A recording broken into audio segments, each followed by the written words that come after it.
Hazrat Abdurrahman bin of रज़ी अल्लाह ताला अन्हु से रिवायत है, आप फरमाते हैं नबी अकरम सल्लल्लाहु ताला अलैहि वसल्लम मस्जिद से बाहर तशरीफ ले गए, एक बाग के अंदर चले गए।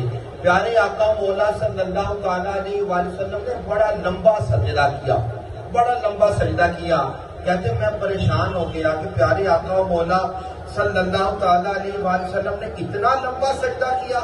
आप फरमाते कि जब प्यारे आका ने सजदे से सर को उठाया तो नबी पाक सल्लल्लाहु ताला अलैहि वसल्लम ने फरमाया कि अब्दुर्रहमान तुम परेशान हो गए थे मेरे लंबे सजदे से।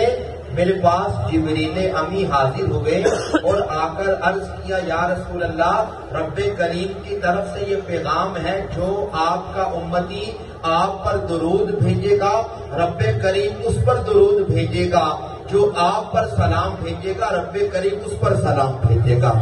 फिर क्यों ना कहें कि दिलों से गम मिटाता है मोहम्मद नाम ऐसा है, नगर उजड़े बसाता है मोहम्मद नाम ऐसा है, उन्हीं के नाम से पाई फकीरों ने शहनशाही, खुदा से भी मिलाता है मोहम्मद नाम ऐसा।